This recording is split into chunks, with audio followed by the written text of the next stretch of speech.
Today I'm covering 14 really gay TV shows. It's been a while since I made my part 1 and 2 and thought that this series deserved an update. Starting with Orphan Black Echoes. While Orphan Black, the original series, was pretty gay, Cosima and Delphine were not the leads of the show. However, when it comes to the follow-up, Echoes, it's super gay. All the leads are gay and some of the supporting characters feel like they could be too. The show follows Lucy, a woman who wakes up with no memory of who she is and her history, but it's not amnesia. It's something more sinister. She has been printed. What she doesn't know is why. When her boyfriend and his daughter are put in danger by someone who is hunting her down, she decides it's time to get some answers to the mystery of who she is. Now, I did say boyfriend, but don't be misled. She's queer, and this is a spoiler, so skip forward 5 seconds if you don't want to know. So is Kira Manning, all grown up. There are more queer ladies in there, and while the first half of the season is deceptively straight, you'll discover just how gay it really is. Bonus, we get Felix and Delphine making a guest appearance, which was fun. I have a full review of the show up on my Patreon, so be sure to check it out if you're curious about what I thought of the show.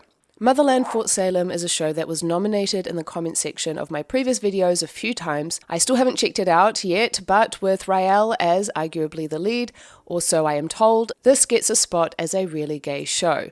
She is one of 3 witches who was training at the American military, but this is a universe where the army is made up of women and they use their voices to fight. Raelle begins a love affair with Scylla, one that blossoms into an enduring love. I really do mean to go watch it sometime soon. A show I have checked out and loved is Legends of Tomorrow. I've mentioned it in passing on part 1, but here I thought I'd dive a little deeper into the show because it really is gay. It might not feel that way in the first few seasons until Sarah Lance meets her future wife, Ava. It just keeps getting gayer until it feels like the whole cast could be read as queer. That and Sarah and Ava are the co-captains of the ship they use to sail the timeline, fix anachronisms with their band of misfits. It's a fun romp, and though it got unceremoniously cancelled at the end of Season 7 on a cliffhanger, they were all in a good place. And let's just say that the writers gave us a delightful gift in where Sarah and Ava are at. Lip Service is a show from a while back, and it was the UK's answer to the L Word. I personally didn't like it all that much, although I did enjoy Tessa's character, which is probably why I've never mentioned it before. Perhaps I would enjoy it more now, who knows, just like I found out I liked Disobedience so much more when I rewatched it last year. At any rate, it follows a 20-something lesbian friend group in Scotland and their ups and downs with love. Frankie is the Shane of the show, so she really should have made it onto my recent video about butch, masc, or otherwise gender non-conforming list, but alas, didn't. She's also the lead, and when she comes back to Glasgow after a 2-year hiatus, she crosses paths with her ex, Kat, and it's clear that neither of them are over each other. That ending, though. I think that's what turned me off, but it still is a very gay show. The L Word Gen Q, the follow-on from the OG L Word, is one that got a lot of flack, especially in its 3rd and final season, but love it or hate it or don't care about it, it's a very gay show, and we do get to catch up with Bet, Shane and Alice, with Tina getting a look in. It also has a group of young queers as they navigate their lives, loves and work in LA. And look, for all the criticisms, I still enjoyed it enough that I'd say check it out, even if it's just for nostalgia. I have recaps of all 3 seasons. A show I didn't think would get a season 2 was Vigil. In season 1, it followed a detective who went on a submarine to conduct a murder investigation. To do it, she asks her ex-girlfriend to help out by interpreting the cryptic messages she sends back to land because only her ex would know her well enough to be able to decipher them. This investigation sends her on a journey to facing a troubled past and to facing her relationship with her ex. Perhaps things are not over. And while the show doesn't feel super gay up front, it turns out that it actually really is. Season 2 picks up with a new investigation and the ladies together. Batwoman, however, is clearly gay from the start. Kate Kane is a confirmed sapphic who also has an ex she's working with, Sophie Moore, as she goes about protecting Gotham City from all manners of ill.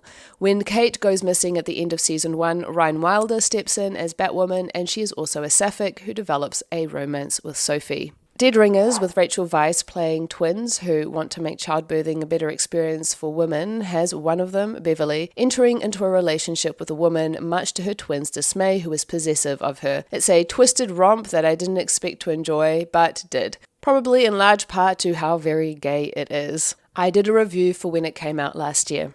Vida is another show that was nominated by you a few times in the comments that again I haven't watched, although it is on my list. From what I understand, the show has a queer showrunner and a writer's room full of queer folk, so that the show is very gay is not surprising. It deals with two sisters who are grappling with their mother who has married a woman, in particular Emma, who was thrown out of home for being queer herself when she was younger. The show also deals with gentrification, colorism, gender politics. We also get to see Roberta Colindrez playing Emma's love interest, who you might recognize from A League of Their Own, which is also a very gay show. This one only got one season, along with the next few I'll be naming, which is a crying shame because it was such a good show and also very gay. I've mentioned it so many times already, but it has to go on this list.